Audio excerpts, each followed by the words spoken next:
il y a 4 livres de la Bible qui sont d'anciennes biographies de Jésus. L'Évangile selon Matthieu, Marc, Luc et Jean.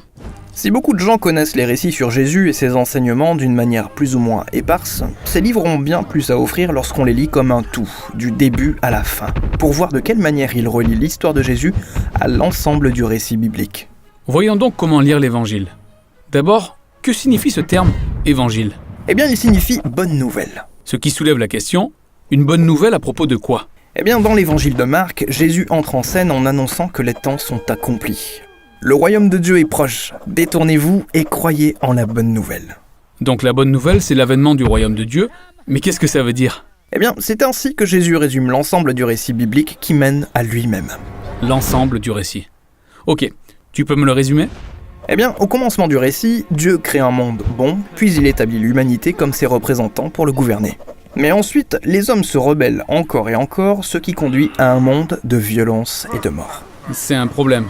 Mais Dieu veut toujours faire aboutir son projet. Alors il choisit Abraham et sa famille pour recommencer à zéro. Ensuite, par l'intermédiaire de Moïse, Dieu fait entrer cette famille dans un jardin sous forme de terre d'abondance afin de restaurer toutes les nations à travers eux. Voilà, Israël devient un royaume, avec des rois extraordinaires comme David, mais Israël finit par se rebeller aussi, et cela le mène à sa destruction. Mais les prophètes d'Israël annoncent que Dieu ne les abandonne pas. Il va intervenir personnellement pour restaurer Israël afin que sa justice et sa paix s'étendent dans toutes les nations et sur toute la création. Cette espérance s'appelle le royaume de Dieu. C'est ce que Jésus a déclaré apporter à Israël. Oui, la bonne nouvelle de Jésus concerne le royaume de Dieu, la nouvelle création qui vient restaurer l'humanité dans son rôle de partenaire de Dieu au service du monde. C'est pour cela que l'Évangile contient tant de récits dans lesquels Jésus libère les hommes de la mort et de la maladie, avec tous ses enseignements sur la générosité envers les pauvres, le pardon et l'amour des ennemis. Il invite les hommes à vivre dans le nouveau monde de Dieu.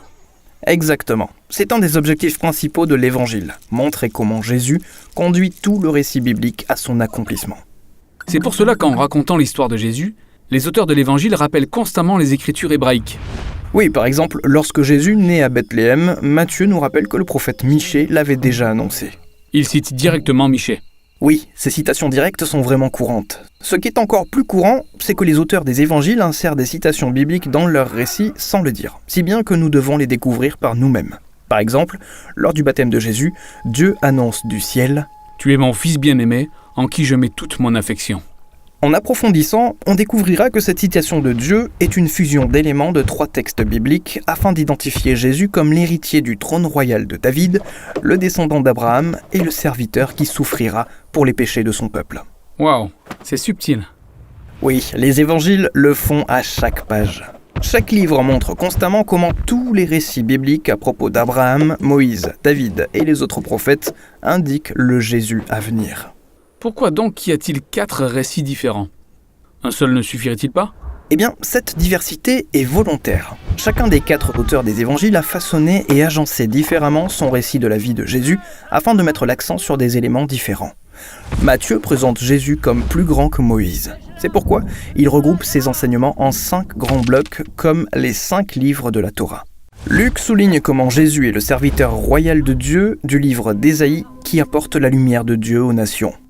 Marc présente Jésus comme un nouveau commencement pour l'humanité qui fait entrer le mystère de la nouvelle création de Dieu dans le présent. Jean, lui, se concentre sur Jésus qui revendique son identité. Il est Yahweh, le Dieu d'Israël, devenu homme pour accomplir pour nous ce que nous n'aurions jamais pu faire nous-mêmes. Les 4 évangiles sont très différents, mais ils racontent la même histoire de base. Celle d'un homme de la région de Galilée qui enseigne cette bonne nouvelle avant d'être finalement crucifié comme un criminel. Oui, les 4 livres de l'Évangile montrent comment l'avènement du royaume de Dieu à travers Jésus l'a mené jusqu'à la croix où il a été intronisé comme roi du nouveau monde de Dieu. Il a reçu une tunique, une couronne et un sceptre. D'accord, en subissant les conséquences de la rébellion de l'humanité, Jésus montre que la puissance du royaume de Dieu vient à travers son amour et son sacrifice. Puis, par sa résurrection d'entre les morts, on assiste à l'aube d'une nouvelle création. Ainsi, les auteurs des évangiles ne veulent pas seulement informer leurs lecteurs de la bonne nouvelle du royaume de Dieu. Ils veulent qu'ils en fassent partie.